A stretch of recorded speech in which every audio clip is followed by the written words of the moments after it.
Assalamualaikum warahmatullahi wabarakatuh.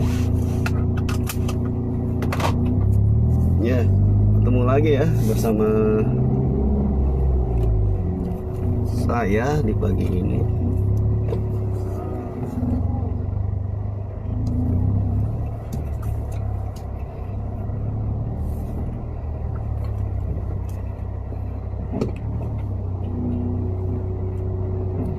Oke, sebentar tadi ada kendaraan lain jadi saya agak mengalah. Oke, pagi ini biar menemani perjalanan saya ya dari barat ke timur ya. Tema yang pagi ini yang mau saya obrolkan yaitu tentang apa ya judulnya? Sukses di masa tua bisa atau terlambat ya gitu. Ini sebuah pertanyaan bagi kita semua, bahwa ukuran suksesnya tuh menurut, sebentar ya, saya lagi agak nanjak belok jadi saya harus lihat-lihat dulu. Oke, siap, perjalanan kita mulai dengan diskusi kita ya. Sukses di masa tua bisa atau terlambat ya.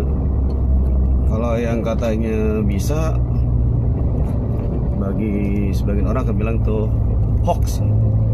Tapi juga ada yang bilang tidak bisa, maka hoax juga. Artinya bahwa dua pendapat itu berdasarkan bukti yang sudah mereka lihat ya. Banyak contoh orang yang sukses setelah mencapai usia yang sangat tua. Ada juga yang melihat sudah tua nggak sukses-sukses. Ya, oke. Jadi sukses itu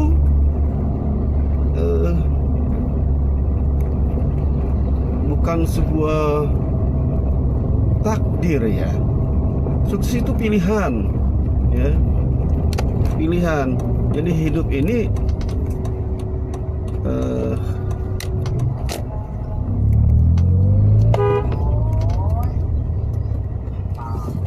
nggak ada, sebentar. Jadi sukses itu pilihan, bukan sebuah persoalan takdir ya.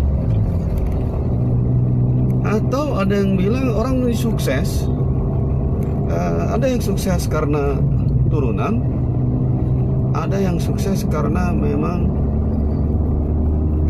karena mindsetnya yang sudah dibangun sukses dan bertemu dengan orang-orang sukses, maka dia akan jadi sukses ya.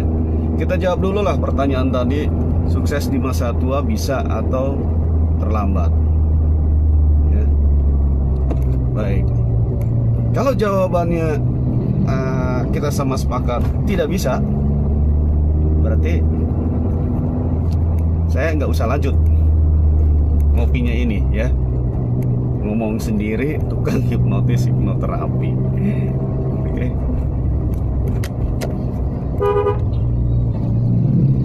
Saya ngasih lampu, ngasih klakson dulu karena ada teman komunitas di depan ya. Oke, jadi saya mau nyapa dulu yang sedang online ya. Terima kasih yang sudah menonton ini. Ini mungkin hampir aktivitas setiap hari saya akan seperti ini ya. Ngopinya begini, ngomong sendiri, tukang hipnotis, hipnoterapi. Ya ngomong aja ya. Mumpung berhadapannya di dunia maya, jadi apa sih yang harus ditakutkan kalau bicara di dunia maya? Asal ngomongnya bener aja, jangan ngaco, jangan menghujat ya. Itu sederhananya begitu.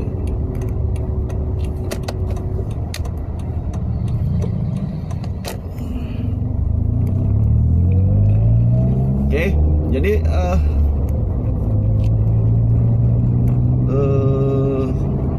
sukses di masa tua, oke lah, kita sepakat ya. Bisa. Kalau jawabannya bisa, Kita tanya lagi, apakah termasuk terlambat atau bukan? Ya.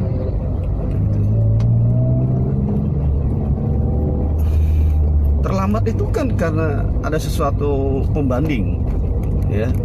Ada sebuah pembanding, misalkan Anda merasa bahwa sebelum istilah terlambat dibandingkan, masing-masing individu itu punya takaran sukses. Saya mau tanya ke teman-teman merasa sukses ukurannya apa? Pasti akan berbeda. Betul kan? Nah, ada yang sukses. Nah, saya kalau udah begini saja bahagia itu sudah cukup. Bisa itu jadi sebuah ukuran sukses, ya.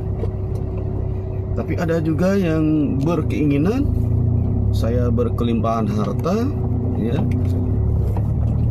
banyak saudara, banyak teman, banyak istri, maaf, itu apa jadi sebuah ukuran sukses? Oke, tiap orang berbeda, ya. Tiap orang punya beda ukuran, ya. Sukses berdasarkan sebuah impiannya yang dibangun, atau sukses berdasarkan pembanding dengan keberhasilan orang lain, ya. Jadi parameter ukuran sukses itu Anda sendiri yang menentukan, ya. Ketika Anda punya sebuah mimpi, mempunyai sebuah keinginan, dan punya target secara rentang waktu, dan rentang waktunya sudah tercapai, tetapi target apa yang diinginkannya mungkin belum tercapai, apa itu disebut sukses? Begitu ya. Nah, ada juga orang di dalam pencapaian sukses itu tidak mutlak 100% ketercapaiannya. Mungkin dia ngukur, saya sudah 75% sudah cukup, 50% sudah cukup, ya. Masing-masing punya takaran, gitu.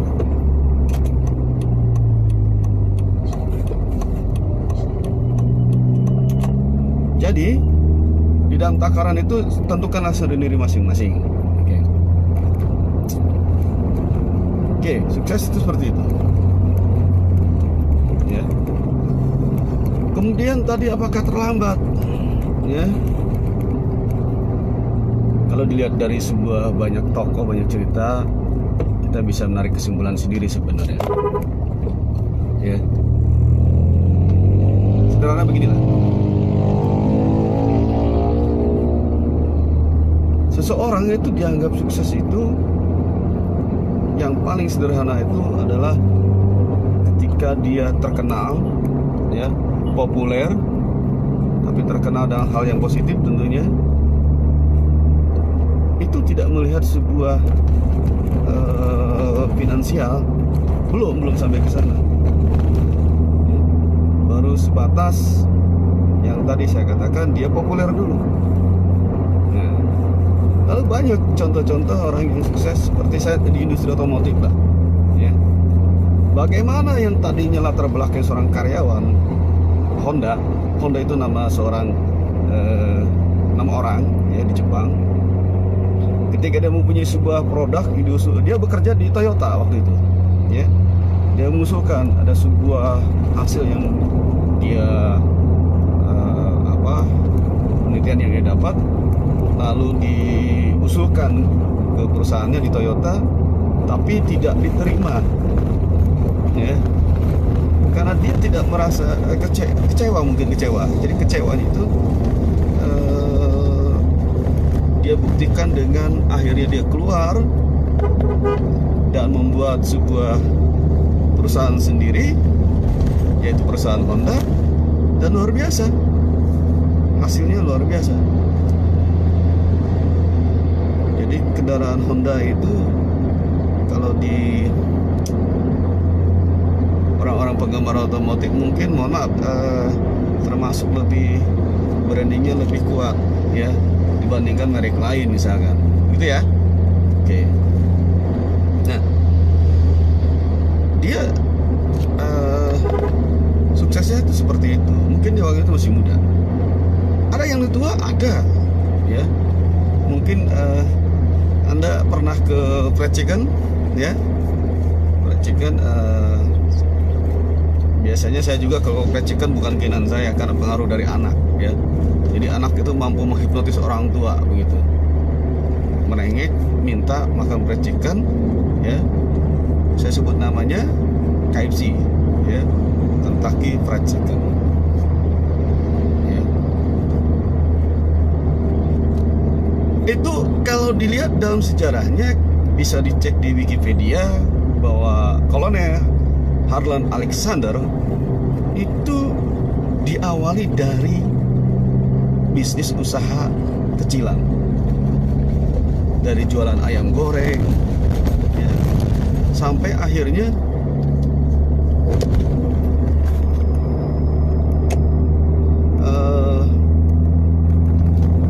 dia itu berhasil menciptakan sebuah resep yang mendunia di usia senjanya, ya. Kalau salah sekitar usia 60-an lah, ya. Bagi ukuran orang kebanyakan itu udah usia-usia kurang produktif katanya, ya.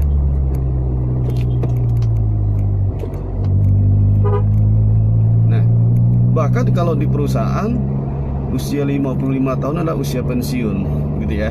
Tapi untuk di beberapa ASN atau PNS itu usianya 60 usia pensiun. Jadi pada usia-usia senja itu justru disitulah titik balik kesuksesan itu hadir. Itu sangat memungkinkan, ya, gitu.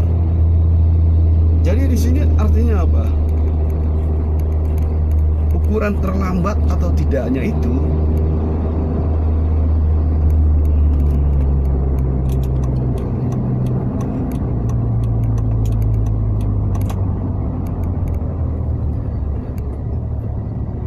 sebentar. Ada mobil mau belok jadi saya agak baik. Ukuran terlambatnya itu Anda bisa tentukan sendiri. Apakah terhadap orang lain, terhadap pesaing, atau terhadap diri Anda, sesuai dengan impian dan cita-cita, ya. Itu sebuah ukuran sukses, ya. Saya kemarin baca tentang di dalam teknologi smartphone, ya.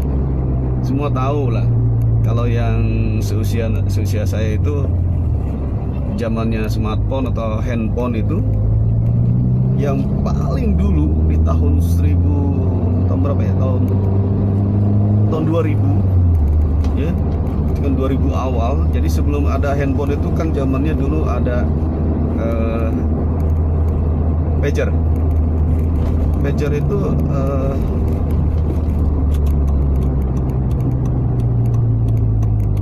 sebuah alat kecil yang buat menerima SMS, ya. Tapi untuk bisa dia terima SMS, kita harus telepon dulu lewat operator, dibacakan lalu dikirim. Nah, lalu itu tren sebelum ada handphone. Nah, ketika handphone hadir di Indonesia, kita tahu merek-merek zaman dulu itu sekarang sudah tenggelam. Yang paling populer itu adalah, salah satunya adalah Nokia. Pemilik Nokia ini, dia membuat sebuah pernyataan, dia tidak membuat kesalahan, tapi akhirnya kami kalah. Coba, ini maknanya dalam, ya. Ini luar biasa ini. Jadi di dalam persaingan hidup, dia tidak melakukan kesalahan, tapi kita kalah. Artinya apa? Nokia ini terlambat untuk melakukan inovasi, ya, sehingga pesaing-pesaing lainnya smartphone yang berplatform Android itu menggila dan akhirnya melibas semua platform OS dari smartphone lain. Karena kalau Nokia itu dia punya OS-nya sendiri, operating system sendiri untuk smartphone-nya, ya. Sementara merek-merek lain itu bersinergi, berintegrasi dengan Android, kan begitu. Nah, jadi karena terlalu eksklusifnya Nokia ini, sementara pesaingnya itu dia terbuka, bahkan banyak aplikasi gratis di situ, adanya kemudahan akses dari konsumen, itu membuat segalanya Nokia mengatakan saya kalah walaupun saya tidak membuat kesalahan. Dalam sekali kan? Okay. Nah, orang suksesnya seperti itu dalam kehidupan. Bahkan dalam sebuah hadis katakan bahwa kalau kita hari ini masih sama dengan hari kemarin, termasuk kita orang-orang yang merugi. Ya. Jadi di sini ada sebuah pesan. Sukses itu ukurannya bahwa setiap hari harus ada inovasi, harus ada pembelajaran, harus ada pengetahuan yang harus kita dapatkan. Ya. Pengetahuan itu tidak harus dalam kondisi formal. Pengetahuan bisa kita dapatkan secara non formal. Seperti saya berjalan seperti ini, melihat di jalan ada sesuatu yang wah, itu sebuah pembelajaran bagi saya. Saya bersyukur karena mendapatkan ilmu baru. Ya. Nah, ini yang ingin saya sampaikan, bahwa jika teman-teman masih menganggap ukuran sukses itu adalah sesuatu finansial yang luar biasa, itu sah-sah saja, silahkan. Ya. Tapi kalau itu menjadi sebuah ukuran sehingga pikiran kita habis untuk memikirkan saya nggak bisa kaya, saya nggak bisa berubah, saya nggak bisa seperti si A, si B, si C, hanya dengan memikirkan hal-hal seperti itu sudah menjadikan diri kita kalah. Ya, kata pesan Nokia itu kalah walaupun tidak membuat kesalahan. Karena energi kita terkuras hanya memikirkan hal-hal yang seperti itu, ya, memikirkan orang lain sukses, tapi kita tanpa mampu berbuat apa-apa. Oke? Jadi saya tidak bisa mengarahkan teman-teman, tidak mengotak-atik bahwa harus seperti apa, enggak. Ya. Saya nggak bisa seperti si A, si B, si C. Itu bukan juga sebuah ukuran. Ya. Oke. Jadi nanti saya akan bahas tentang konsep law of attraction. Ya. Bagaimana sebuah hubungan sebab akibat atau kausa prima, ada bahwa sesuatu itu ada hubungan sebab akibat. Bahwa kalau kita berbuat kebaikan, maka kita akan mendapatkan kebaikan yang tidak kita duga dari orang lain, bukan dari orang yang kita bantu. Ya. Itu sudah hukum alamnya seperti itu, sunatullahnya seperti itu. Ya, baik, saya kembali lagi kepada tema kita bahwa sukses di masa tua bisa atau terlambat. Ya, dari beberapa contoh saya mengatakan, ya, bisa. Kalau jawabannya apakah terlambat? Tidak ada istilah kata terlambat di dalam mencapai kesuksesan. Ya, gitu. Saya kasih contoh juga sebuah kadang-kadang orang sukses itu pengennya instan. Instan tuh begini, dikasih teori, dikasih konsep, disuruh action nggak mau. Saya pengennya enak. Ya. Mungkin karena dulu cita-citanya begini waktu kecil. Hati-hati dalam sebuah berkeinginan kalau tanpa action. Ya, ada orang yang berkeinginan satu, saya kalau udah, saya pengen jadi orang yang kerjaannya cuma kipas-kipas, lalu uang datang, kelihatannya enak kan gitu. Lalu yang satu lagi, kalau saya, misalnya ada obrolan anak muda, saya pengen kerjanya cuma ongkang-ongkeng kaki, ya, jadi ongkang-ongkeng duduk, kaki digoyang-goyang, lalu uang datang. Ya. Gitu. Sebenarnya ada 3, saya lupa satu lagi. Tapi dari 2 ini, contoh, saya pengen kipas-kipas, lalu setelah Yesus uang datang katanya. Apa itu? Karena dia punya mimpinya tidak spesifik, akhirnya ketika di masa tuanya dia pekerjaannya mengkipas-kipas sate. Ya, karena begitu. Ya. Lalu anak muda yang satu lagi yang pengen kerjanya angkong kaki, goyang-goyangkan kaki, kerjanya jadi tukang jahit. Ya, jadi hati-hati dalam sebuah bermimpi, ya, tanpa dijelaskan spesifik, maka hasilnya menjadi bias. Ya. Nah, itu teman-teman. Jadi bahwa sukses di masa tua itu sangat memungkinkan, dan tidak ada kata istilah terlambat. Ya. Tadi saya sudah sampaikan beberapa contoh. Oke. Nah, ada kalanya di dalam mencapai kesuksesan itu, kita sebagai orang tua, ya, atau Anda yang muda, kita menentukan sebuah visi di dalam keluarga tentunya, ya, yang ini perlu menjadi sebuah standar ukuran. Misalkan orang tua kita ketika zamannya dulu itu, ya, 20 tahun 30 tahun ke belakang, itu adalah trennya bahwa pendidikan tinggi akan menentukan keberhasilan seseorang. Itu 30 tahun yang lalu, ya kan? Tapi di eranya sekarang, apakah itu masih bisa jadi sebuah pegangan? Itu kan pertanyaannya.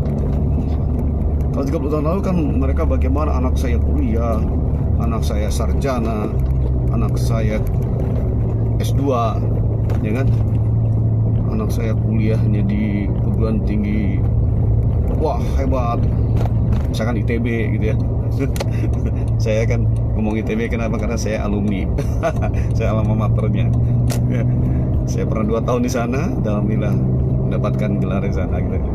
Ya. Iklimnya beda. Ya. Itu sah-sah saja. Wajar saja orang tua seperti itu. Ya.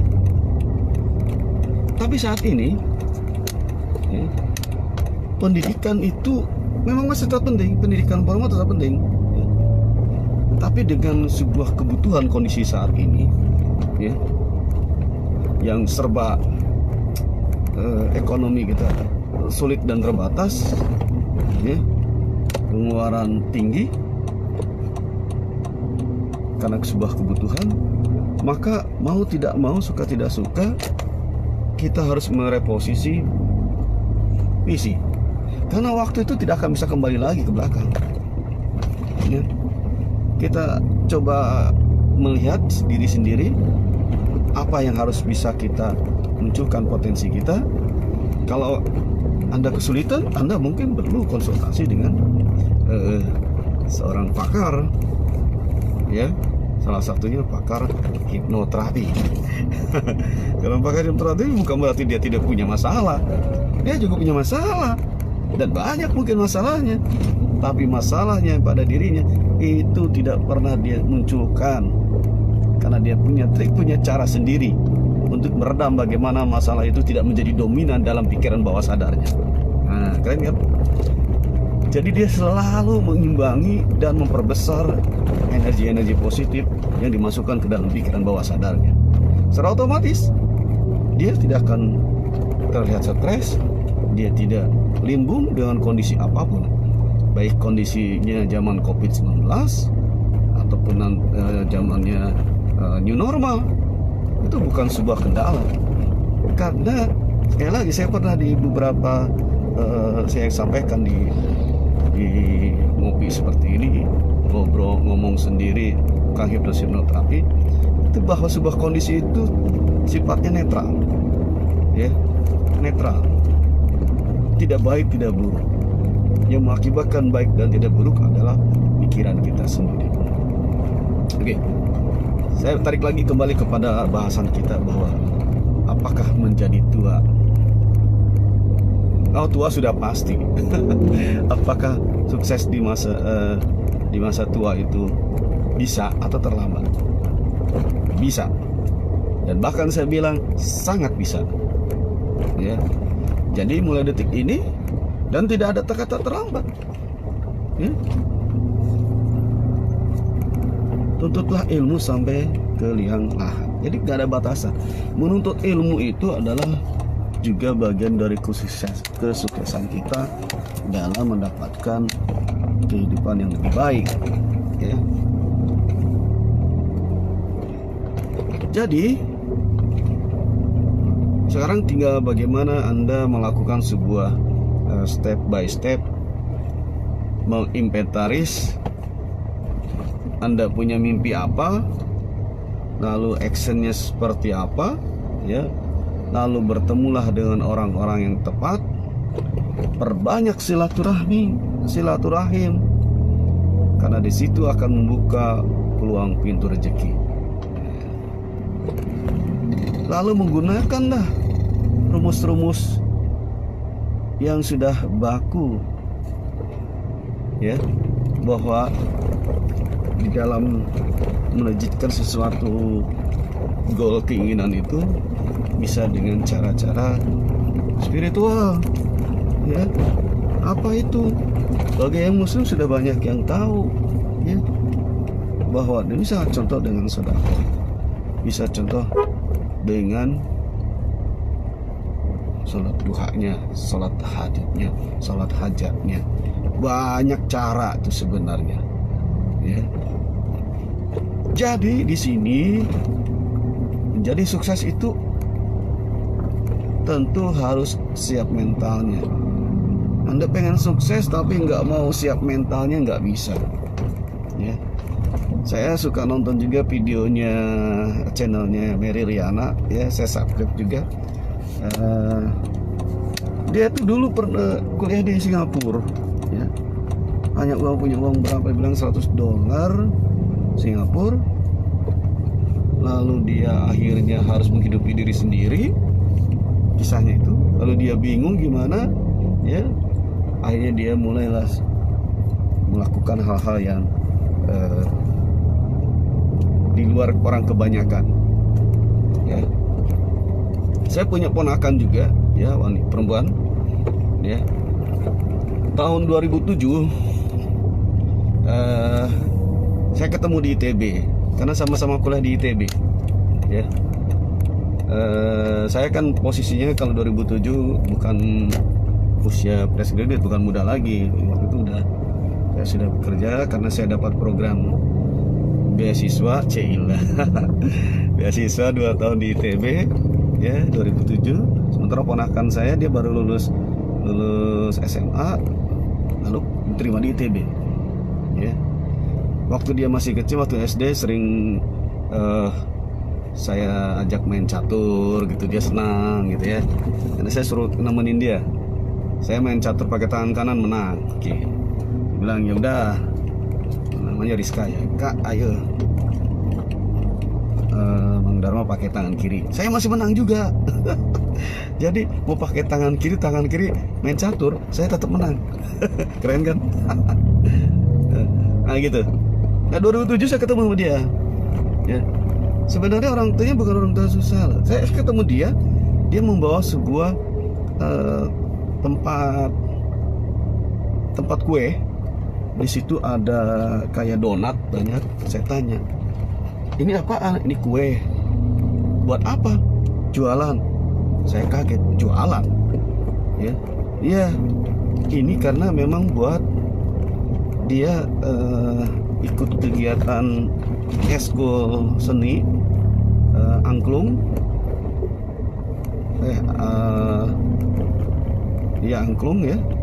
Lalu mungkin dia sebagai anggota baru disuruh untuk berwirausaha supaya bisa mensupport kegiatan ekskulnya, gitu. Mungkin ekskulnya mau ada acara apa gitu, ya. Nah, kalau saya sih 2007 sudah keluarga, sudah ada anak juga gitu, ya. Saya umur berapa ya 2007 ya? Agak lupa nih. Jadi kalau 2007 ke sekarang berarti sekitar 13 tahun yang lalu, ya. Oke. 13 tahun yang lalu, berarti waktu itu saya umurnya 34 ya. Waktu itu 13 tahun yang lalu saya umur 34, saya baru sampai kuliah di ITB. Ya, sempat saya ketemu dengan ponakan itu, dan itu baru sekalinya 2 tahun di ITB itu ketemu cuma sekali. Ya, pada gedung kampusnya itu antara sekolah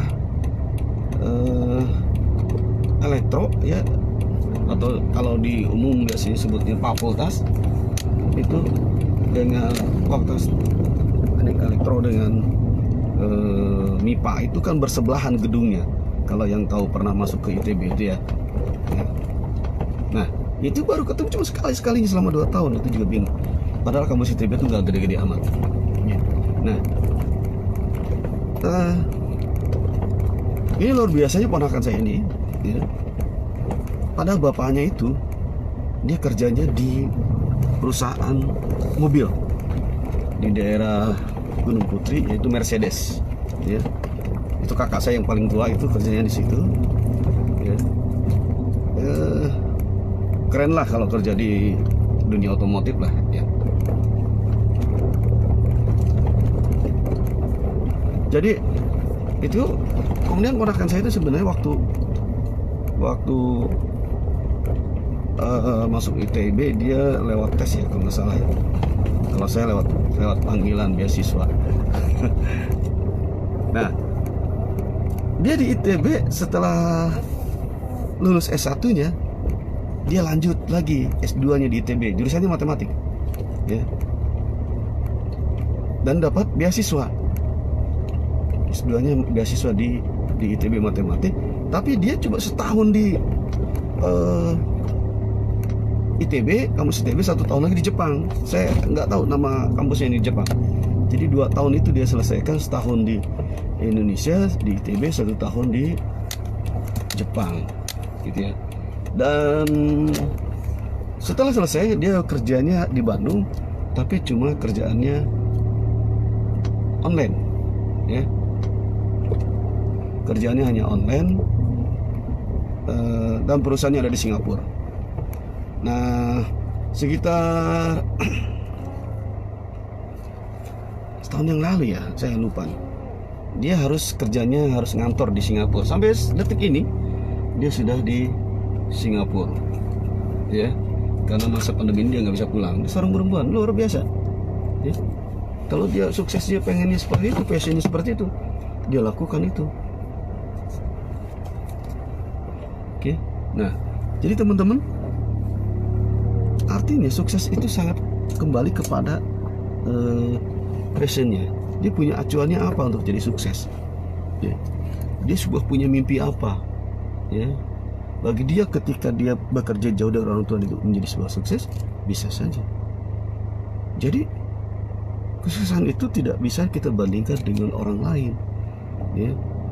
Orang lain itu hanya sebagai pemicu, tetapi pencapaian sukses itu kita punya sebuah motivasi, punya grade, kita punya mimpinya sampai mana ya.